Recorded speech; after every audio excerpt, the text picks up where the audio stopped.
I met God at a bar. He's disappointed in us. I'm a bartender at a pretty cheap bar in Fayetteville, North Carolina. It's got an 80s aesthetic to it with all the neon signs and scantily clothed women posters hanging on nearly every wall.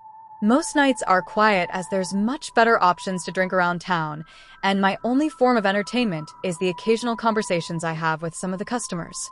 Not all the conversations I have are at all meaningful. Most are just drunken rants about how their wives cheated on them and their lives are in a complete downward spiral. Others are just a collection of slurred syllables I try to ignore by passing them another one of the drinks they were having. However, once in a blue moon, a very interesting character comes along and engages in very interesting conversation with me. Tonight seems like it's going to be one of those nights. A man had come in earlier and sat down at the farthest stool away from me, clearly wanting his privacy from the handful of other patrons here. He waved me over and asked me to pour him a glass of whiskey. His facial features weren't much to look at. He wasn't particularly ugly, but he didn't stand out of a crowd either. The only thing that really caught my attention were his eyes. He had very sad eyes, as if he was on the edge of crying. I poured his drink and kept going about my business. Every now and then I would glance over to that man to see if he would need another round, but he didn't get anything else for a couple of hours.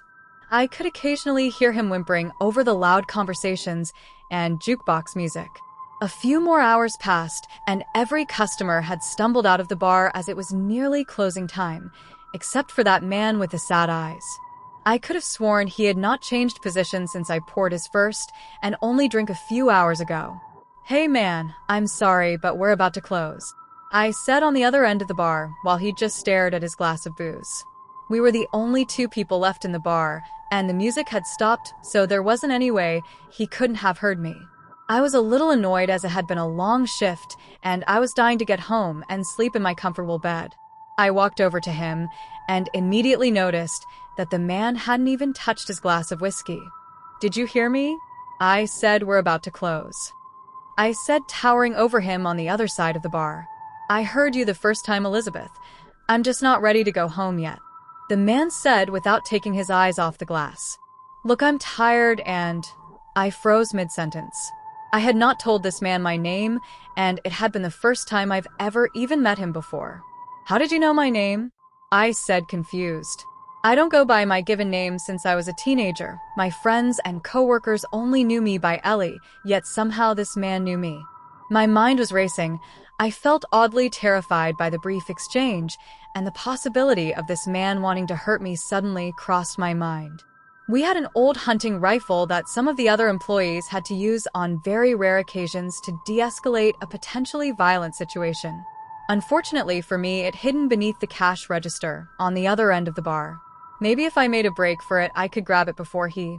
We both know that hunting rifle is only there for show, Elizabeth. It's not even loaded. Besides, I'm not here to hurt you," the man said, finally taking his sight away from the glass and staring at me dead in the eyes. They had changed.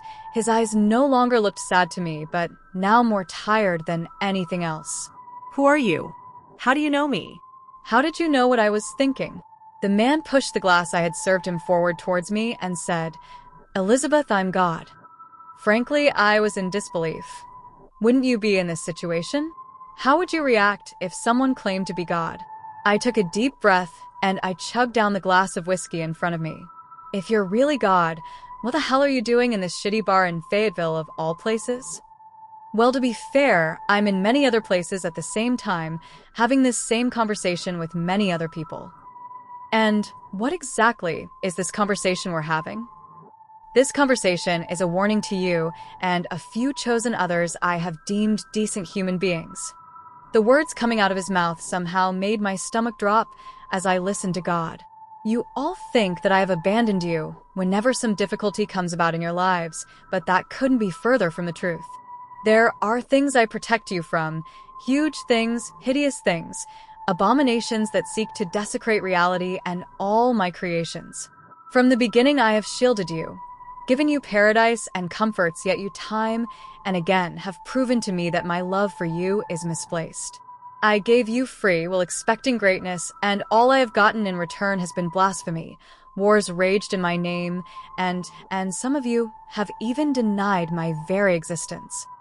God became almost enraged saying these last words, but quickly composed himself. I could see tears beginning to gather in the corners of his eyes now. I guess all I want to say is I'm disappointed in all of you. Mankind is no longer under my protection, and the dark things will have their way with you. I only say this to you because you've been kind and only have tried to help your whole life. I have sympathy for those who are deserving of it. A part of me still didn't believe a word that was coming out of this man's mouth, but another one was terrified at the implications of what he was saying. I tried to speak, but nothing came out. Then the man stood up, left a $10 bill, and started walking towards the exit. Hey, wait a minute. I almost yelled at him.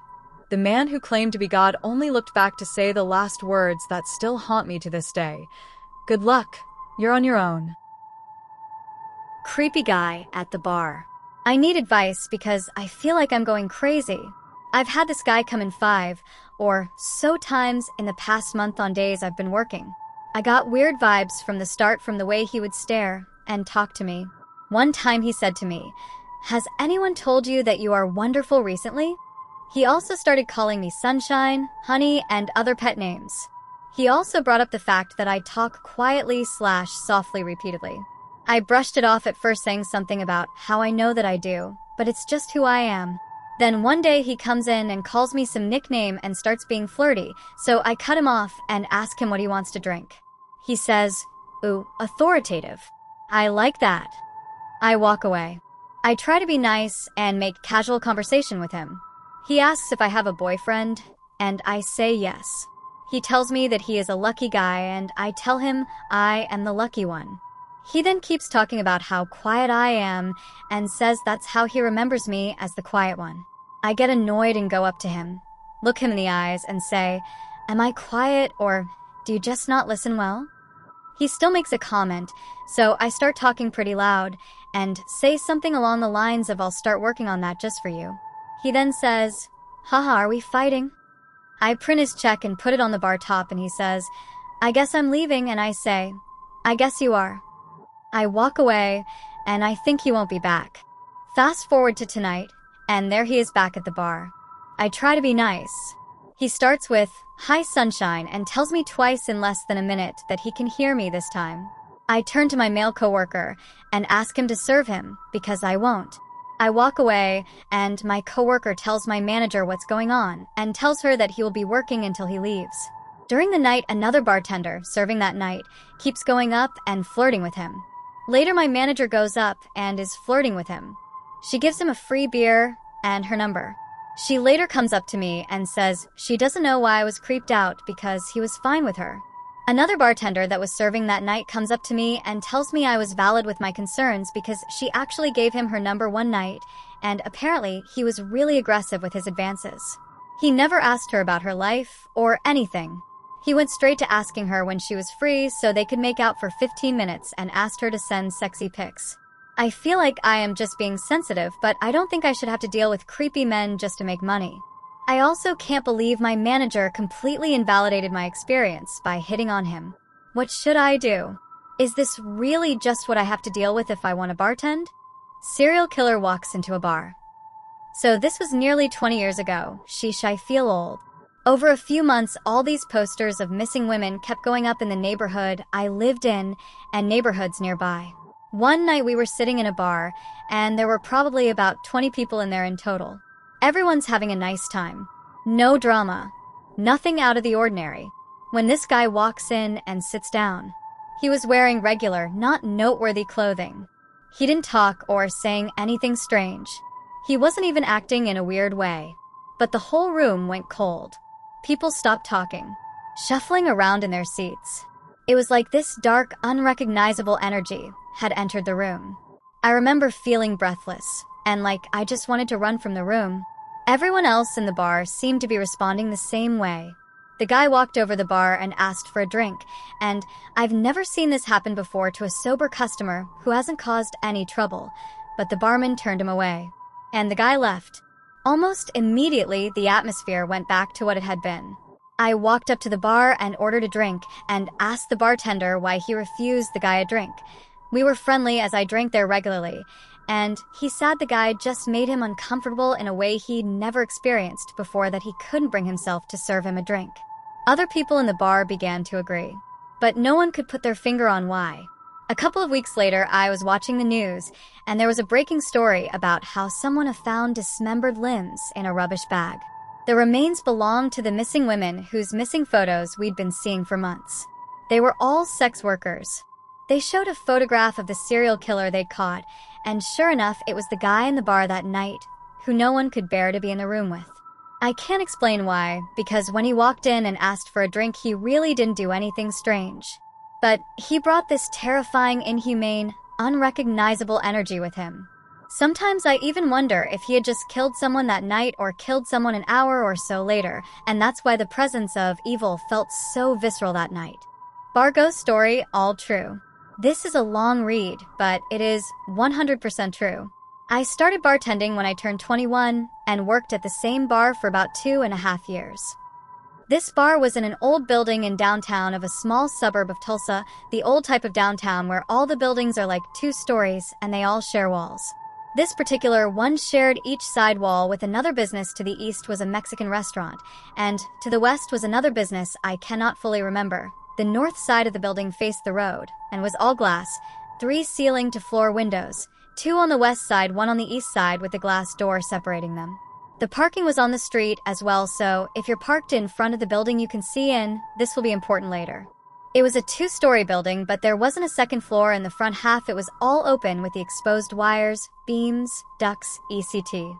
It also had the original old metal fancy ceiling tiles. The back half was the storage room, bathroom, and the pool table and jukebox. If you go in the storeroom, there is an area in the back that you can crawl up, and there is an attic area that would be over the pool table area and bathroom. The first experience I had there was actually before I worked there. I had been going to this bar a few months already and had become great friends with the owner and the tenders. Me and one of the girls that tended were standing towards the front of the building, and at this time there was just a curtain covering the doorway to the storage room because the actual door had been kicked in by the owner's husband. So we were standing by the jukebox, which was on the opposite side of the bar and a little bit close to the front, and we both at the same time see a figure walk through the curtain into the storage room. Mind you, there is only 2 other people in the building and they were both sitting at the bar. We walked over to the curtain and it was moving like someone walked through it, and we looked to find no one in the storage room. Months went by with small things happening, like me hearing a woman's voice coming from the attic when I was in the storeroom, to the water faucet on the sink turning on full blast with no one behind the bar. Small things like that. Too many to remember completely. The next thing was one of the major things I remember. It was late into the early morning hours, about 3:30 a.m. I had a busy night tending alone. My friend had stayed behind to help me clean up and close down. The whole time we kept hearing a woman talking. We thought it was coming from outside, or maybe from the building next to us. As we finished, I always checked all the rooms, and everywhere you make sure no one was in the building. I walked to the very back to check the bathroom and the back door. Waking towards the front, it felt like someone was walking so close to me, it felt like someone was breathing on my head. I turned around and immediately felt a breeze of cold air that made my hair on the back of my neck stand up. I rushed to set the alarm and lock up. My friend got in her car and pulled off. I was in my car and was backing out of my space that was faced right at the front left window, and I saw there standing in the window a blonde woman standing in a long white dress just staring at me. I stopped and was stunned. I finally put my car in drive and floored it. I got home, and I was scared to get out of my car. I called my friend and told her what was going on, and made her talk to me while I walked to my house. The next day I opened, and the owner came to help me. I told her what happened the night before, and she told me that I hadn't been the only person to see the same woman. She had seen her along with several other people. But she told me that she was nice. She just liked to make her presence known. After this, other small things happened. Once one of my regulars was sitting at the bar. If you're sitting at the bar, there is a huge mirror with shelves on both sides holding alcohol and glasses. But if you look straight, you can see yourself. She had just gotten there, and I had just opened, so there was no one else in the bar. I poured her beer and set it down, then walked back to the store too to get another bottle of vodka. When I heard her scream at me, I came running back, and she said as she was taking a drink, she saw a woman walking behind her in the mirror, and when she turned, there was no one there. But the biggest, most crazy thing that happened to me. So a few months prior to this incident, a group of young adults came in from China, and they had cigarette with Chinese writing on them, and they gave me one. I had a shelf that I kept stuff on my customers gave me, so I smoked half the cigarette and put it on the shelf. So fast forward to 3 to 4 months later, we had fired a bartender a couple days prior, so I had a locksmith come change the locks, and I changed the alarm code. Well, I hadn't told the owner or given her a key yet. The next day I got to work, opened the door, went and shut the alarm off, and turned around to see that Chinese cigarette smoking in the ashtray. Mind you, every night, I put all the ashtrays in the sink to soak. The cigarette had just been lit. There wasn't a lighter or matches in sight. That was the most freaky, unexplained thing that happened to me there. Taipei bar girl. Medium. So this story isn't as exciting as others on here, but I'm genuinely curious what you guys think this girl was planning. I was traveling in Taiwan when I was 21 and went out to a bar with a few guys that I had met in Taipei. I'm an American guy. There was a middle-aged Italian chef, a Canadian that worked in finance, and a Welsh guy.